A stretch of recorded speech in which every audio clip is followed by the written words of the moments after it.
Assalamualaikum warahmatullahi wabarakatuh. Halo semuanya, perkenalkan nama saya Nesa Nur Cahya dari Fakultas Keguruan dan Ilmu Pendidikan, Program Studi PGSD dengan NIM 2025 1410114. Pada video ini saya akan membahas sebuah kasus bullying yang terjadi di sekolah dasar. Setelah itu saya akan menganalisis kasus tersebut menggunakan 3 teori perkembangan. Yang pertama teori Erik Erikson, yang kedua teori Albert Bandura, yang ketiga teori moral Lawrence Kohlberg. Video ini saya buat untuk memenuhi tugas individu dan saya berharap semoga video ini bisa memberikan pemahaman tentang bagaimana bullying berdampak pada perkembangan psikologis dan moral seorang anak. Menganalisis kasus bullying di SD Cendekia Mandiri berdasarkan teori Erik Erikson, Albert Bandura, dan Lawrence Kohlberg. Oke, langsung saja kepada kronologi kasusnya ya. Kasus ini terjadi pada seorang siswa kelas 4 SD yang bernama Rapi. Nah, Rapi ini adalah anak yang pendiam, pemalu, dan jarang berbicara. Sebenarnya dia itu cukup pintar, hanya saja dia tuh kurang percaya diri. Suatu hari, guru memberikan tugas membuat poster tentang perubahan wujud benda. Lalu anak-anak pun dibagi kelompok, termasuk juga Rapi. Nah, ketika proses membuat poster ini, hasil gambar Rapi itu dianggap kurang rapi oleh kedua temannya yang bernama Doni dan Arka. Nah, Doni ini menertawakan hasil gambar Rapi, dan Arka pun ikut menertawakannya. Nah, terus pensil punya Rapi dan penghapus punya Rapi itu disembunyiin. Lalu mereka tuh berkata kepada Rapi, coba aja cari kalau bisa. Nah, habis itu Rapi pun sedih. Lalu Rapi pun tidak berani untuk melaporkannya kepada guru. Sejak kejadian itu, Rapi tuh berubah drastis. Ia menjadi semakin pendiam. Bahkan ia tidak mau ikut diskusi kelompok. Dan dia pun tidak berani mengangkat tangannya ketika guru bertanya.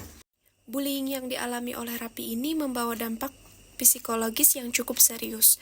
Pertama, percaya dirinya menurun drastis. Yang kedua, ia merasa tidak dihargai dan tidak mampu. Yang ketiga, ia mulai menarik diri dan menghindari interaksi sosial. Bahkan motivasi belajarnya pun menurun.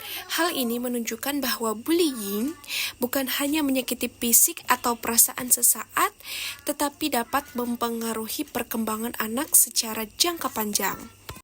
Menurut Erik Erikson, anak usia 6-12 tahun itu berada pada tahap industri versus inferiority atau pada tahap usaha versus rendah diri.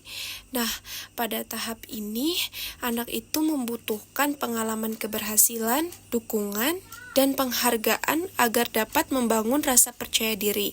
Namun pada kasus Rapi ini ia justru menerima ejekan dan penolakan. Nah, akibatnya ia tidak mencapai tahap industri, melainkan masuk ke tahap inferiority, yaitu perasaan rendah diri. Nah, merasa tidak mampu dan menghindari tantangan. Kegagalan pada tahap ini dapat berdampak pada perkembangan selanjutnya, terutama pada tahap pembentukan identitas ketika ia remaja. Sedangkan menurut Albert Bandura, anak belajar melalui pengamatan atau disebut observational learning. Anak akan meniru perilaku yang ia lihat dari lingkungannya.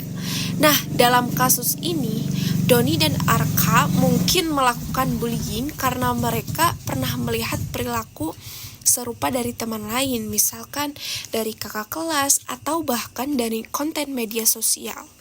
Nah, jika lingkungan menertawakan atau membiarkan bullying, maka perilaku itu semakin kuat melalui reinforcement sosial. Nah, di sisi lain, Rapi belajar bahwa ketika ia mencoba berpartisipasi, ia diejek, akhirnya ia menghindari interaksi. Nah, ini adalah bentuk pembelajaran melalui pengamatan. Menurut Lawrence Kohlberg, anak SD biasanya berada pada tahap moral konvensional awal. Mereka melakukan sesuatu karena ingin diterima oleh lingkungannya. Pelaku bullying yaitu Doni dan Arka berada pada tahap good boy. Mereka mengejek Rapi karena ingin terlihat lucu atau hebat di depan teman. Mereka belum memikirkan apakah tindakan yang dilakukan itu benar atau salah. Sementara itu, Rapi berada pada tahap prakonfesional atau diam bukan karena bullying itu benar, tetapi karena ia takut masalah semakin besar. Solusi dan penanganan dari kasus Rapi tersebut, guru perlu memberikan dukungan yang positif kepada Rapi, memuji usahanya bukan hanya hasilnya. Guru juga harus menegur dan membina pelaku bullying agar mereka memahami perilaku yang benar. Lingkungan kelas juga harus dibentuk menjadi lingkungan yang aman, sportif, dan penuh empati. Orang tua juga perlu bekerja sama untuk membangun kembali rasa percaya diri Rapi. Kesimpulannya, bullying dapat memberikan dampak yang besar pada perkembangan psikososial, perilaku belajar, dan perkembangan moral anak. Melalui teori Erik Erikson, Albert Bandura, dan Lawrence Colbert, kita bisa melihat bahwa bullying bukan hanya masalah perilaku, tetapi juga masalah perkembangan. Terima kasih telah menonton video ini. Semoga videonya bermanfaat.